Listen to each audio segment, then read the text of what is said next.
In this video, I'll shed light on coercive control in the workplace, exploring its definition, signs, consequences, and most importantly, how to combat it for both individuals and organisations.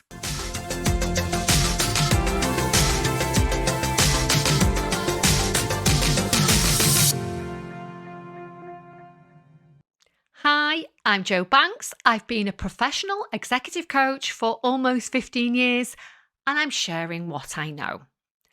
On my weekly blog, which you can read at jobanks.net/blog, I'll leave the link in the description, I've written extensively about bullying and narcissism in the workplace.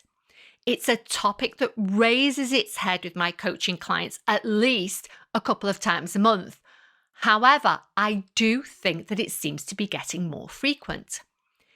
The modern workplace is often seen as a safe space for professional growth and collaboration, where individuals come together to achieve shared goals.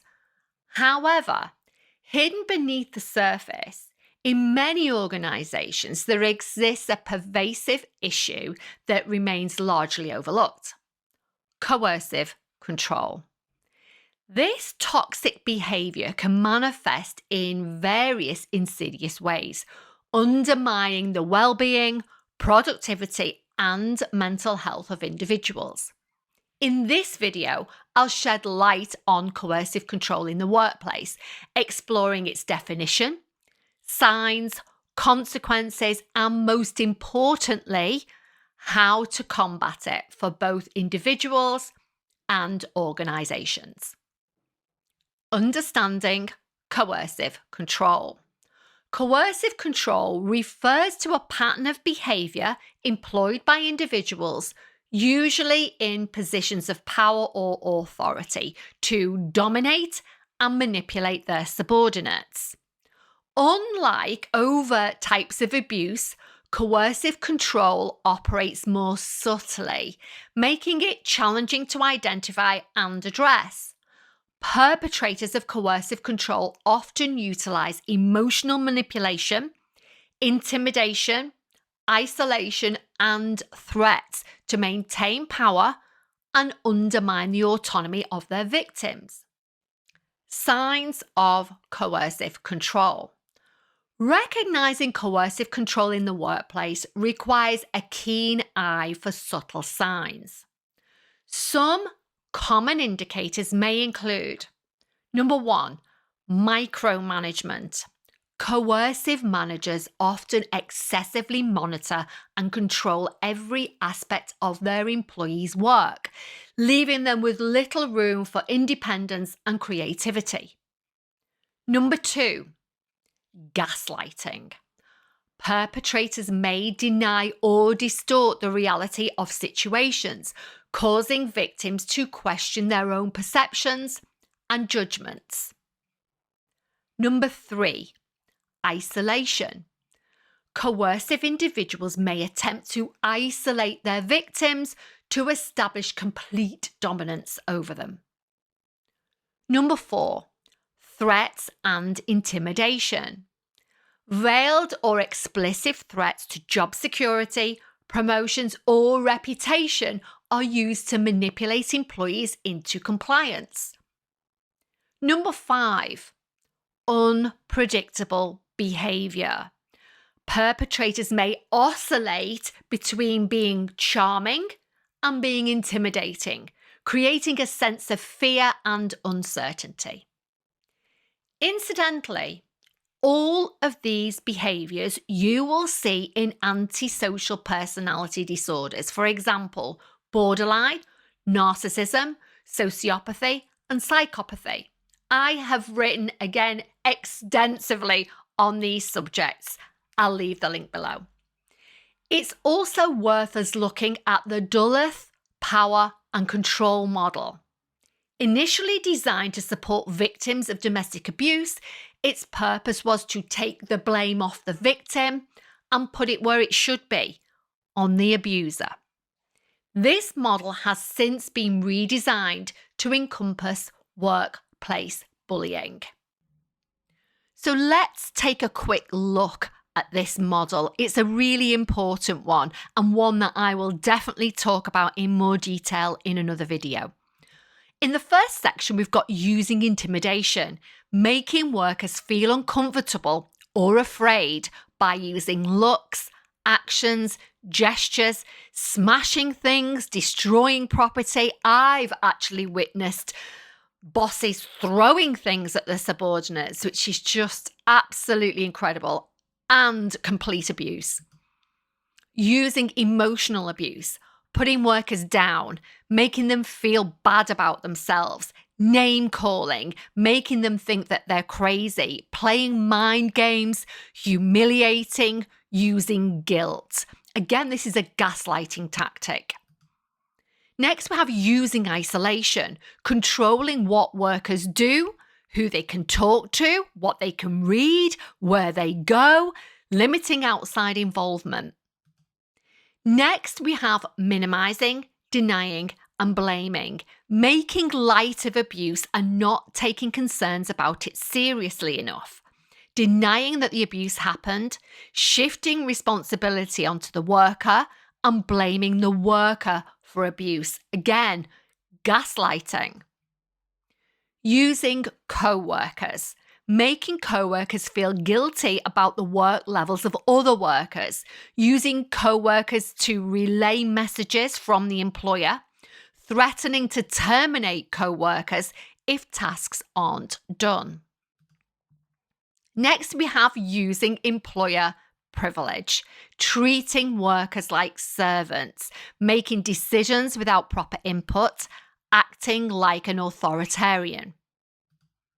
Next section, we have using economic abuse, threatening to terminate workers and or reduce pay, threatening to ruin a worker's reputation in the sector. Finally, we have using coercion and threats, making and or carrying out threats to hurt the worker or making things exceptionally difficult for them, threatening to shut down the facility, forcing workers to engage in illegal or unsafe work. Consequences of coercive control. The impact of coercive control on the workplace and employees can be devastating. Some common consequences include, number one, psychological and emotional stress. Employees subjected to coercive control may experience anxiety, depression, and a sense of powerlessness, affecting their overall well-being. Number two, reduced creativity and productivity. A toxic work environment stifles creativity and leads to a decline in productivity and innovation.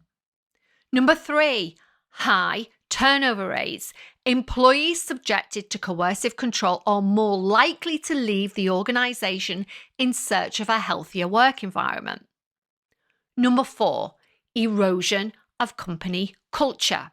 A coercive leader can undermine the positive aspects of a company culture, fostering an environment of fear and distrust. Combating coercive control. Let's firstly look at this for individuals. Number one, educate yourself. Education is absolutely key. I am going to be doing so many more videos on this topic. I have got tons and tons of information on my blog at jobanks.net/blog. Tons on there, but educate yourself, learn about coercive control, learn about narcissism in the workplace, learn about bullying in the workplace. Really important that you know the signs so that you can better recognize when it's happening to you. You can therefore also understand the dynamics at play. And when you do that, it can empower you to take action so that you know it's just not you, because that's what the other person is likely to make you think, that it's just you, and allow you to be able to seek help. Number two, document incidents. I discussed this in a little bit more detail in a previous video, which I'll link to. Understanding sabotage in the workplace, I think I've named it. Keep a detailed record of instances including coercive control. So that can include dates, times, locations, descriptions of what's happened. This documentation can serve as evidence if you decide to escalate the issues, and it's going to absolutely be critical if you do decide to raise this more formally at a later date. Number 3, reach out for support. Connect with friends, family members, or colleagues who you trust. Confide in them about what you're experiencing, because having a support system can provide emotional validation and help you feel less isolated, which can happen if we're being abused in any way in a workplace environment. Number 4, speak to a supervisor or HR. If you feel safe doing so, talking to your supervisor, manager, or human resources about the issue can be incredibly helpful. However, you will need the documentation that I've just discussed. Express your concerns. Tell them what you think has been going on. They're going to need the documentation because otherwise it can turn into a he said, she said situation. Before setting up my own business in 2009, I spent almost 20 years in HR and I saw a lot of this kind of thing, but it was incredibly difficult to do anything formally without that evidence. So if you do raise it internally, those people may be able to mediate the situation and help you take appropriate actions. Number 5, this is a kind of a last resort thing, but you might want to consult legal resources. If the coercive control persists and escalates, even when you've raised it internally, it may be necessary to consult with a legal professional, union representative, or in the UK, you have access to ACAS. Have a look at their website, tons of information on there. These types of professional organisations and people can guide you on your rights, potential legal actions, and how to approach the situation in a way that safeguards your well-being. Remember, every situation is unique, and what works for one person might not work for another. Your safety and well-being are paramount here. If you ever feel threatened or endangered, prioritize your safety above all else. If you're uncertain about how to proceed, consider seeking guidance from a coach like me, a therapist, or somebody that specializes in workplace issues or psychological support. Advice for organizations. Tackling coercive control requires collective efforts from employees, management, and the organization as a whole. Here are some steps that can be taken to combat this issue. Number 1, education and awareness. Raising awareness around coercive control and its impact is the first step towards creating a more compassionate and inclusive workplace. Number 2, establish clear policies. Organizations should develop and enforce comprehensive policies that condemn coercive behaviors and provide channels for reporting such incidents confidentially. Number 3, promote a safe reporting system. Encourage employees to come forward without fear of retaliation and ensure that complaints are taken seriously and addressed promptly. A sound whistleblowing policy or hotline can be really helpful for this type of thing. Number 4, leadership training. Offer leadership training programs that emphasize empathy, emotional intelligence, and respectful communication. I deliver both webinars and face-to-face training on all of these types of topics, including bullying and narcissism in the workplace. Number 5, supportive workplace culture. Foster a positive workplace culture that promotes open communication, mutual respect, and work-life balance. Conclusion. Coercive control in the workplace is insidious and can be far-reaching. Coercive control is Bullying. Bullying thrives where people see it, but ignore it or pretend it isn't happening.